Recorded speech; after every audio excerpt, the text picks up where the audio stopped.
Il faut que tu prophétises encore sur un grand nombre de peuples, et de nations, et de langues, et de rois. Apocalypse 10, verset 11. Telle est la mission que nous avons accepté de remplir jusqu'à ce que la terre soit éclairée de la gloire de Dieu.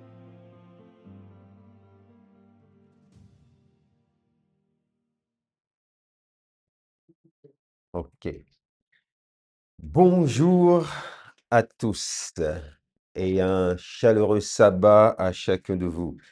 Je suis très heureux de pouvoir partager ce moment ultime avec vous ce matin et j'espère que vous allez prendre autant de plaisir que moi à partager ce moment avec vous ce matin. Alors, l'exercice va être un petit peu différent puisqu'il y a beaucoup moins de diaporamas.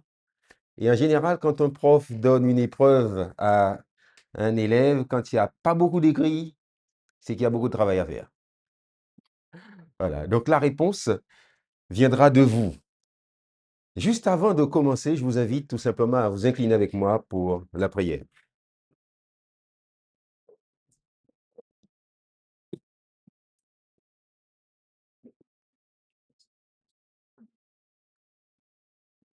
Éternel, notre Dieu, notre Père, nous te sommes reconnaissants, Père, d'avoir choisi et mis à part un jour particulier afin d'être en communion avec ton peuple. Merci, Père, pour ce saint sabbat que tu as mis à part afin de te rafraîchir en notre présence. Permets que tout ce qui sera dit au cours de cette journée soit de nature à te rendre gloire. Gloire à ton Saint-Nom. Gloire à ton Fils. Gloire pour l'éternité. C'est au nom de ton Fils que nous t'avons prié, Père. Amen. OK.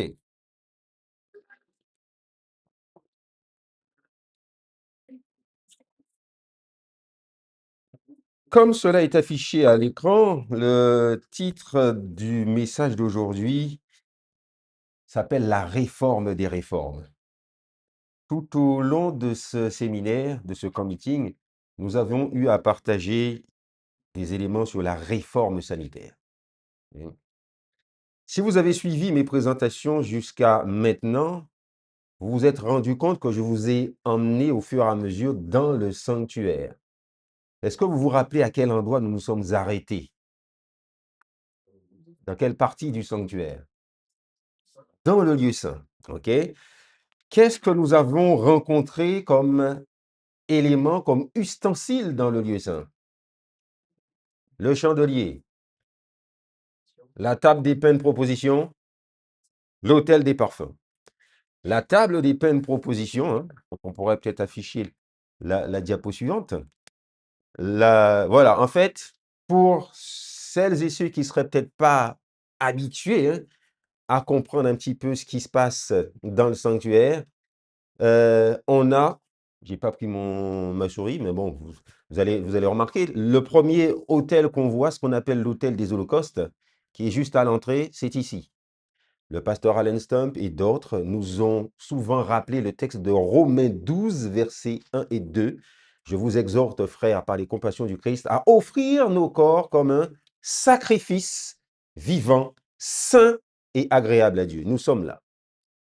Le deuxième élément qu'on trouve dans le sanctuaire va être donc la cuve des ablutions, qui est donc le symbole du baptême.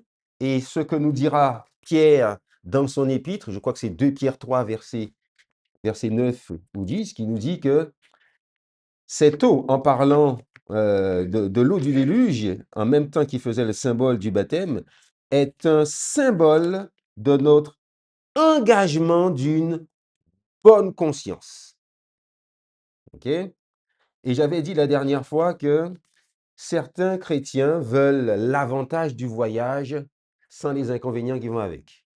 On veut la vie éternelle, mais on ne veut pas de sacrifice, on ne veut pas de contrainte, on ne veut pas d'engagement. On ne veut pas non plus se sacrifier dans notre alimentation. On ne veut pas non plus se sacrifier dans notre mode vestimentaire. S'il y a un élément dans la Bible où il y a énormément de descriptions, c'est bien le sanctuaire. Nous n'avons pas de descriptif pour savoir quels sont les éléments que Dieu a pris, a choisi pour construire la terre. Nous n'avons pas d'éléments non plus pour savoir comment Dieu a créé l'homme. Par contre, dans le sanctuaire, nous avons énormément de détails. L'alimentation, le vêtement et le rôle du souverain sacrificateur. Nous sommes ensuite entrés dans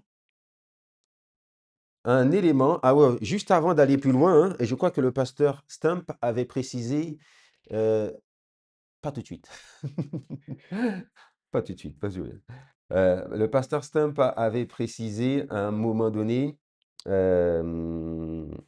qu'au niveau de l'autel des holocaustes, et il est clairement noté dans la Bible, par exemple, si vous lisez Malachie 1, verset 14, Dieu faisait un reproche à son peuple de lui offrir des animaux chétifs. Dans le texte de Lévitique, pardon, Lévitique, troisième ou quatrième diapo, hein, c'est l'autre qui suit. Hein. Voilà, c'était Malachie, voilà. Lévitique 22, verset 17 à 22, il nous a fait toute une description pour comprendre que on ne doit pas offrir à Dieu des aliments ou des animaux malades, paralysés, estropiés, mal alimentés. C'est là-dedans. Autrement dit, puisque Dieu nous demande d'offrir nos corps en sacrifice vivant, nous devons comprendre que ce corps doit être en bonne santé. Mais certains pourraient me dire, oui, mais si j'ai hérité d'une maladie héréditaire, génétique, ou j'ai été amputé, ça arrive hein, par des accidents de la vie, je ne peux pas offrir ce corps-là à Dieu. Dieu est bon. Dieu est miséricordieux. Que nous dit Dieu dans Ésaïe? Je ne l'ai pas affiché le texte. J'espère que vous avez vos Bibles. Que nous dit Dieu dans Ésaïe 56?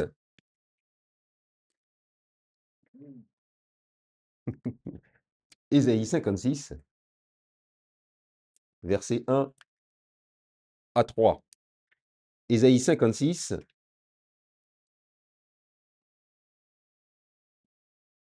On y est? C'est bon? Ésaïe 56, versets 1 à 3. Alors je lis.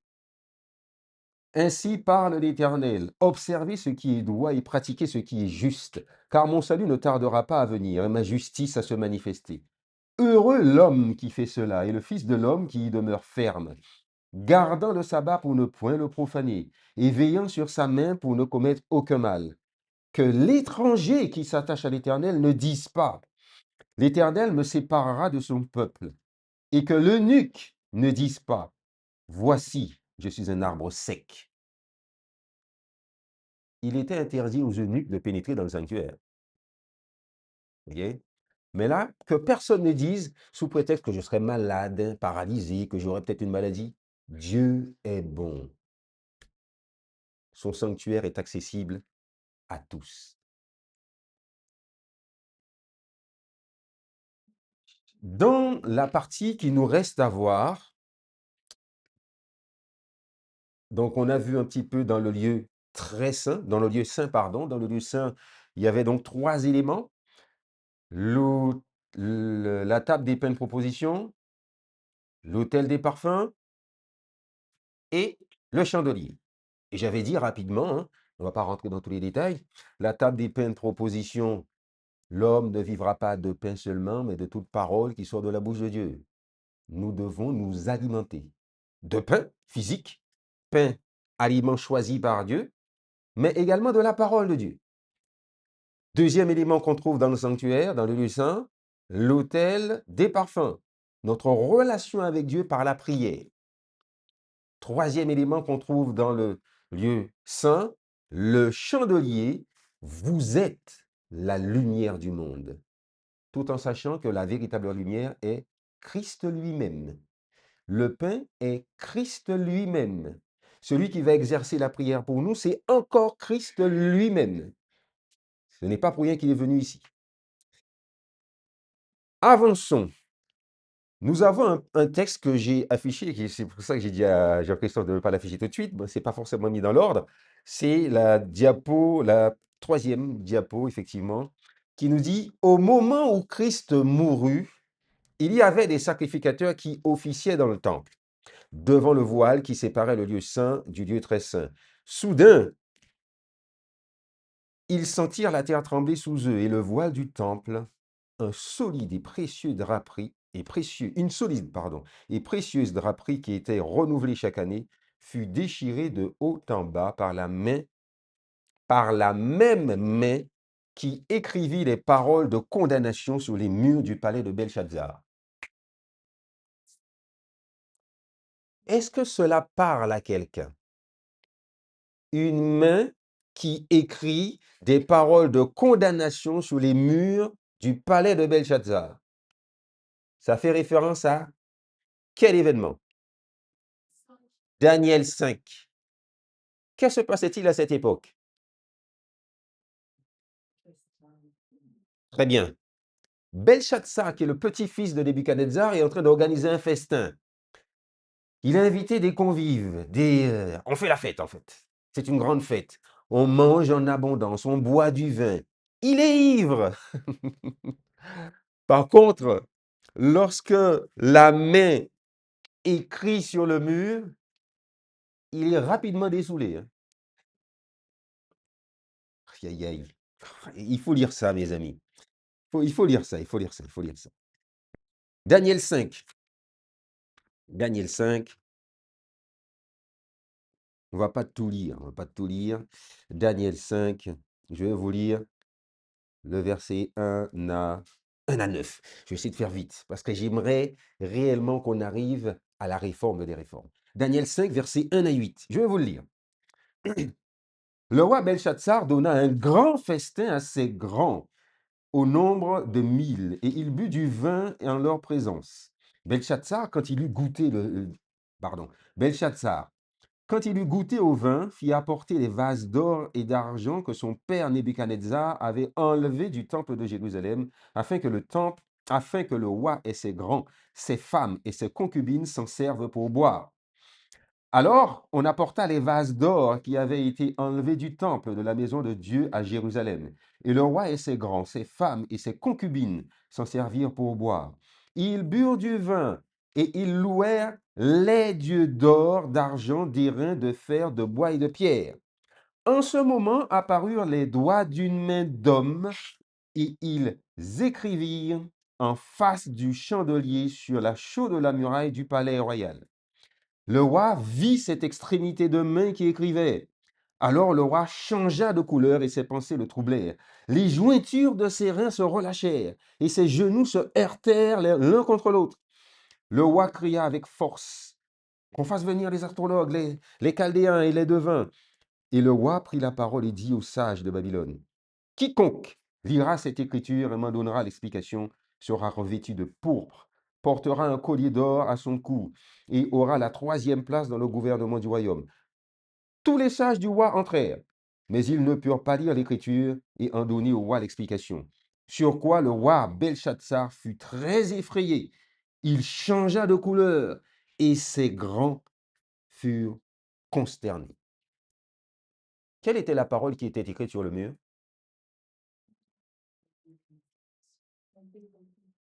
Ok, toujours dans le même chapitre. Voici l'écriture, verset 25. Voici l'écriture. Voici l'écriture qui a été tracée. Comptez, comptez, pesez et divisez. L'écriture explique quoi? Et Daniel vient en donner l'explication. Comptez, comptez. Et voici l'explication de ces mots, verset 26. Comptez, Dieu a compté ton règne et y a mis fin. Pesez, tu as été pesé dans la balance et tu as été trouvé léger. Divisé, ton royaume sera divisé et donné aux Mèdes et aux Perses. Nous venons de lire que la main qui déchira le voile du temple est la même main qui a écrit sur le mur des paroles de condamnation à Belshazzar. D'un côté, Dieu est en train de nous dire, la voie, l'accès à Dieu est autorisé, le voile du temple est déchiré, mais d'un autre côté, il est en train de signaler en même temps l'alimentation, l'irrévérence envers Dieu, la moquerie envers Dieu est une condamnation à ses yeux. On prend ces ustensiles pour faire de la profanation. L'invité invisible est là. Nous ignorons souvent que Dieu est présent dans nos fêtes. Nous ignorons souvent que lorsque nous sommes avec nos amis, nous mangeons, etc., il y a un acteur invisible parmi nous. Dieu est là. Avançons dans le sanctuaire. Il nous restait un élément. Nous devons aller dans la réforme des réformes. Il y a un élément dans le sanctuaire. J'ai affiché un petit dessin pour... merci, c'est celle-là, ok. Et là, pour rappeler rapidement à celles et ceux qui ne seraient peut-être pas habitués à cela. Donc, on retrouve la cartographie du sanctuaire. Nous avons l'autel des holocaustes qui est le premier qui est indiqué ici. On retrouve la cuve des ablutions et à l'intérieur du tabernacle, ici, on a, voilà, là, oui, c'est bien. On a les peines propositions qu'on a vues. Au milieu, on a l'autel des parfums et en face, on a le chandelier. Maintenant, il nous reste un élément à voir. Exactement. Dans le lieu très saint, que trouvons-nous? L'Arche de l'Alliance. Qu'y a-t-il dans ce coffret? L'étape de la loi, le bâton d'Aaron qui avait fleuri. Tiens, quoi? La manne? Un échantillon de manne est conservé sous le trône de Dieu. Nous sommes quasiment accédés au ciel, là, en fait. Ce n'est pas cette misérable nourriture que le peuple ne voulait pas avoir. Donc, pour accéder au ciel, on doit faire attention à notre alimentation. Si Dieu a conservé ça, ce n'est pas pour rien. Ce n'est pas simplement pour dire que c'est lui qui nous alimente, mais c'est aussi pour nous dire que il y a, pour votre translation, une alimentation saine à garder devant moi. Hmm.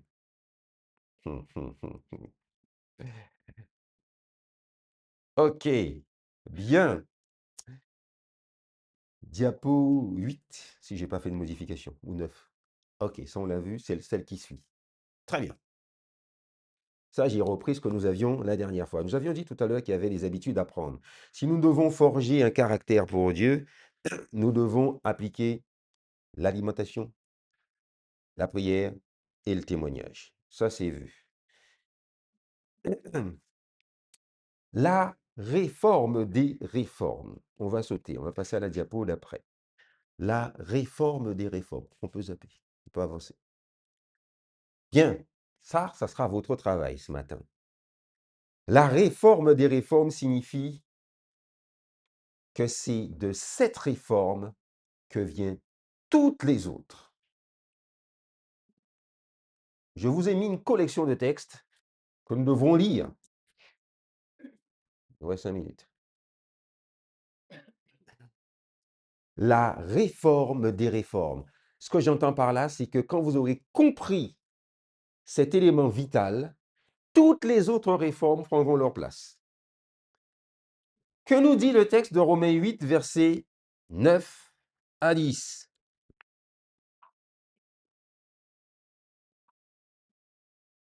Romains 8, versets 9 à 10. Ce sont des textes que vous connaissez, hein? Mais c'est peut-être organisé différemment. Romains 8, versets 9 et 10.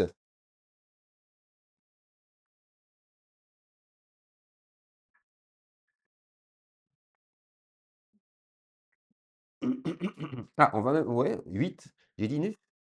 Romains 8, versets 8 à 10. On va dire 8 à 10. On y est? On a trouvé?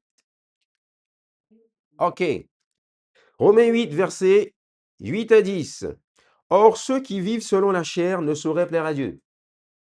On a commencé par vous dire que aux origines, il y avait l'homme spirituel.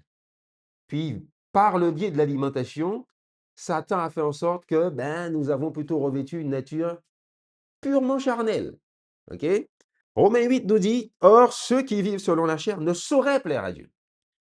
Très bien. Verset 9. Pour vous, vous ne vivez pas selon la chair, mais selon l'esprit. Si du moins, l'esprit de Dieu habite en vous. Dans quelle partie de nous cet esprit va-t-il habiter? Absolument. Dans le temple, dans la place que Dieu s'est réservée en chacun de nous. OK? Puisque il nous est dit dans 1 Corinthiens 6, verset 9 et suivant, que nous sommes le temple de Dieu. Pour vous, vous ne vivez pas selon la chair, mais selon l'esprit. Si du moins l'esprit de Dieu habite en vous. Si quelqu'un n'a pas l'esprit de Christ, il ne lui appartient pas. Et si Christ est en vous, le corps, il est vrai, est mort à cause du péché, mais l'esprit est vie à cause de la justice. Premier texte. Dieu va se répéter à plusieurs reprises. Et je vais mettre couche sur couche. Galates 4, verset 6. On devrait même le réciter par cœur, celui-là.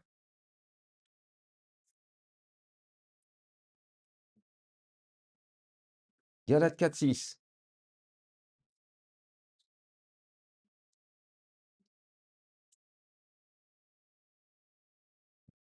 Qu'est-ce qu'il a encore dit? On y est? OK. Et parce que vous êtes fils, Dieu a envoyé dans nos cœurs.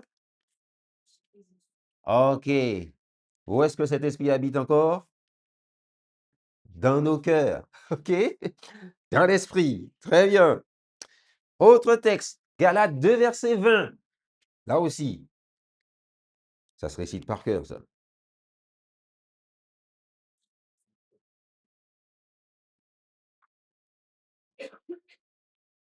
Galates 2, 20.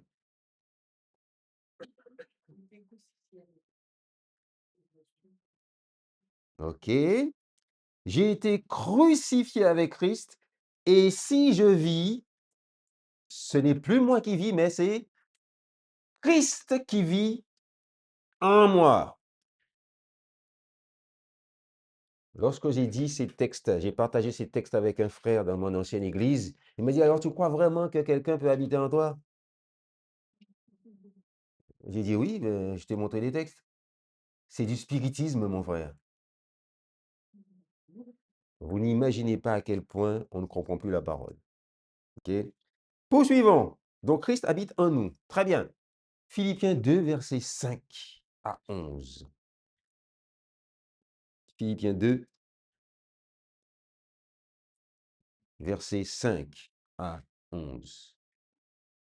Hmm.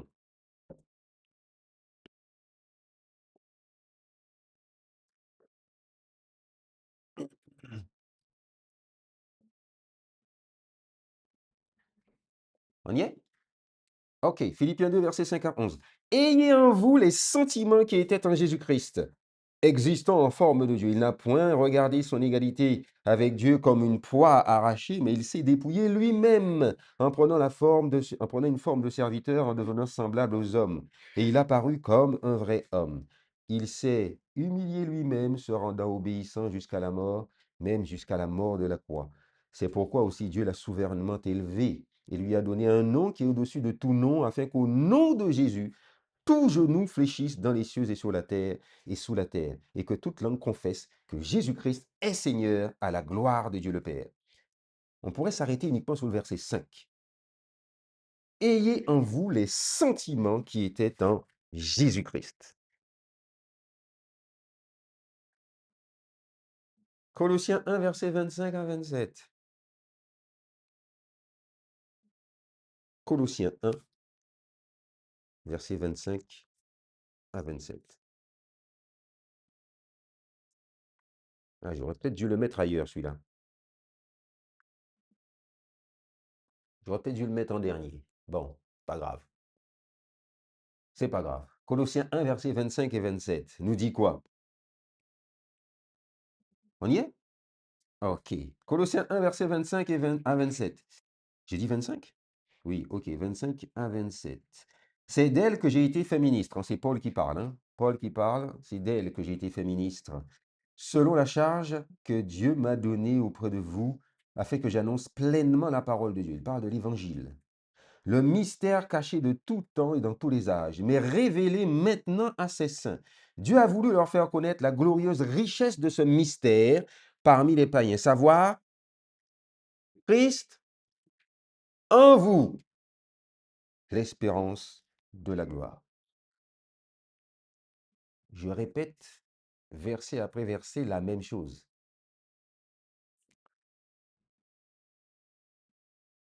Apocalypse 10, verset 7. Je vous fais lire ça parce qu'il y a une petite question à la fin. Apocalypse 10, verset 7.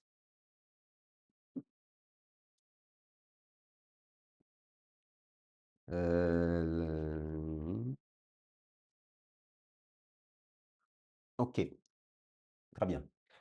Apocalypse 10, verset 7. Mais qu'au jour de la voix du septième ange, quand il sonnerait de la trompette, le mystère de Dieu s'accomplirait comme il l'a annoncé à ses serviteurs les prophètes.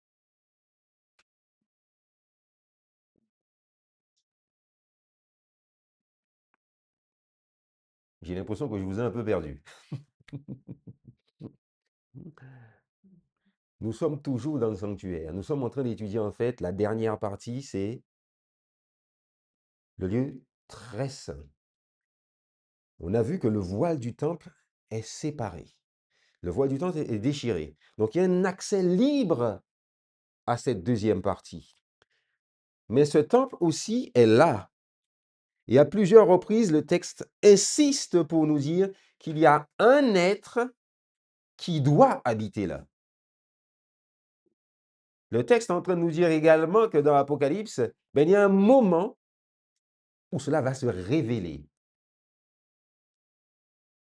Je ne vais pas vous donner trop mal à la tête, j'avais mis d'autres textes encore, mais Apocalypse 11, 15, qui nous disait à partir de la voix de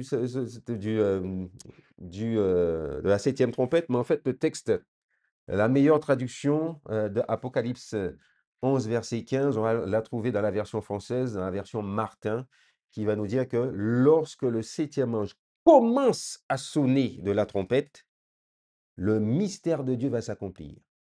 Le mystère de Dieu, c'est l'évangile. L'évangile a un objectif: sortir des nations un peuple qui porte son nom. À quel moment cela va se produire? Après 1844. Je vous le donne pour votre méditation. Après 1844, un peuple est censé sortir pour porter le nom de Dieu. Et devinez quel est le peuple qui sortira et qui devra porter le nom de Dieu? Il est dans Apocalypse 10, verset 11. Bien, la question pour laquelle j'ai fait lire tous ces textes est la suivante. À votre avis, qu'attend Christ pour revenir?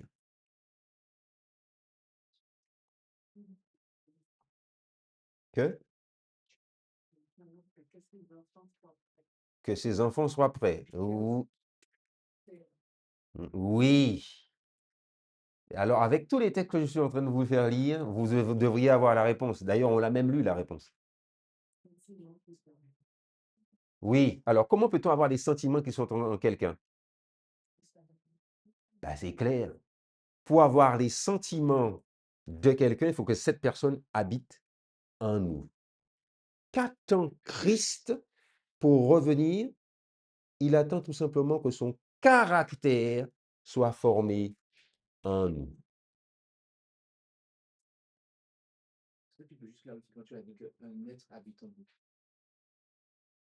Un être habite en nous par son esprit. Ah oui, quand je dis ça, c'est par l'esprit, évidemment. C'est pour ça que j'ai fait plusieurs textes pour vous montrer que si l'esprit du Christ n'habite pas en nous, ben, ce n'est pas possible. Un être habite en nous, c'est par son esprit.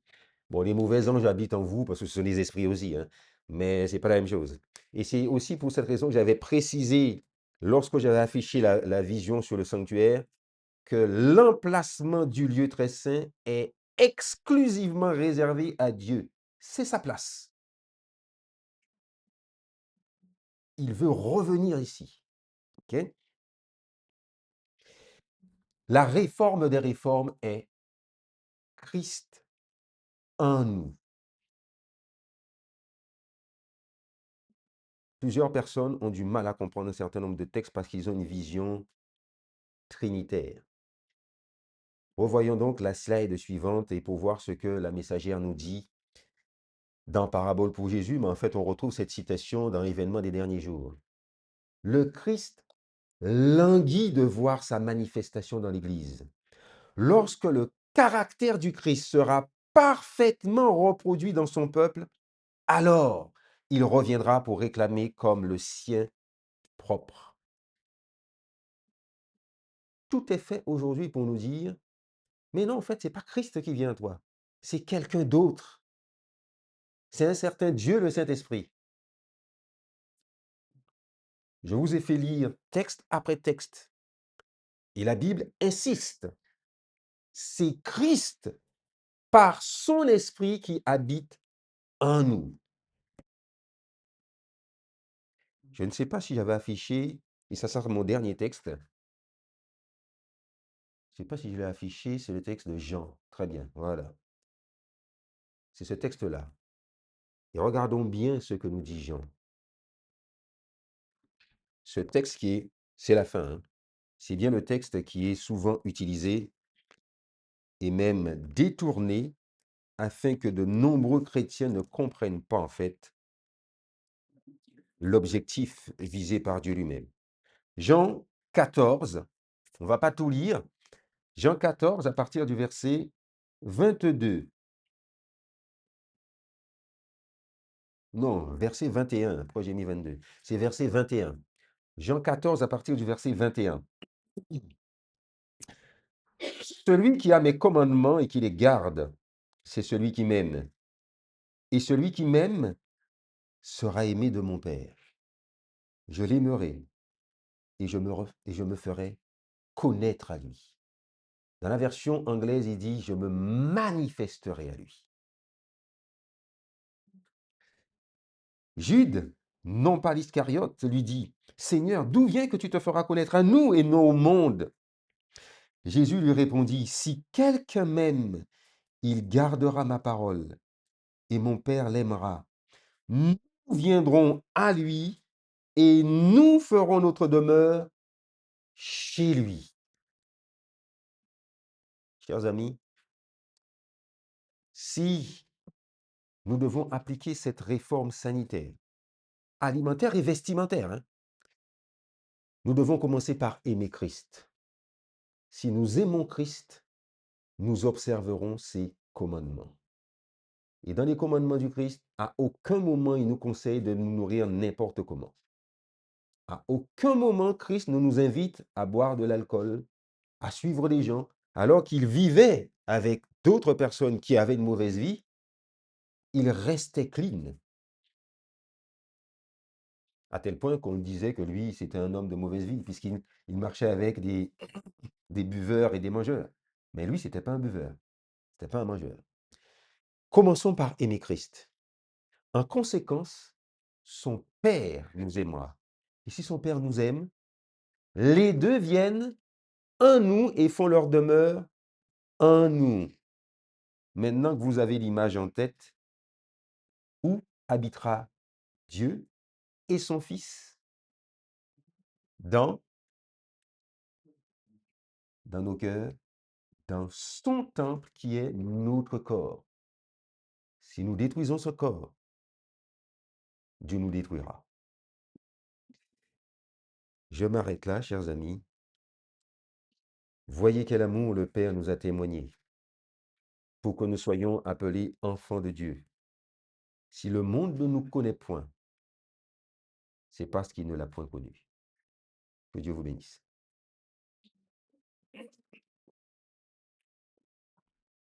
Prions ensemble.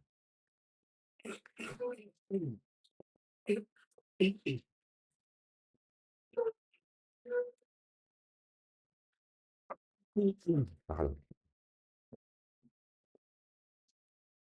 Ô Père, une fois de plus, nous voulons te dire merci pour tes bienfaits envers nous. Tu nous as rappelé pendant tout ce séminaire que nous devons prendre soin de notre corps, de nos pensées, de notre alimentation. Et pour tout ça, Père, nous devons commencer également par t'aimer, par aimer ton Fils qui s'est sacrifié pour nous. Et en conséquence de cet amour, tu nous aimeras également, parce que tu nous aimes tout comme tu aimes ton Fils. Et tu nous aimeras tant que vous viendrez, toi et ton Fils, habiter dans nos corps. Et c'est pour cette raison que tu nous demandes, Père, d'en prendre soin. Et merci pour tous les conseils que tu nous donnes à travers de tes intervenants. Que ton nom soit craint. C'est au nom de ton Fils que nous t'avons prié, Père. Amen. Merci d'avoir écouté cette présentation. Si vous souhaitez prendre part à la mission que Jésus-Christ confia à notre Église, contactez-nous via les coordonnées présentes sur la page à propos de notre chaîne YouTube à ASJH 1889 France@gmail.com ou via notre page Facebook @ASJH 1889 de France.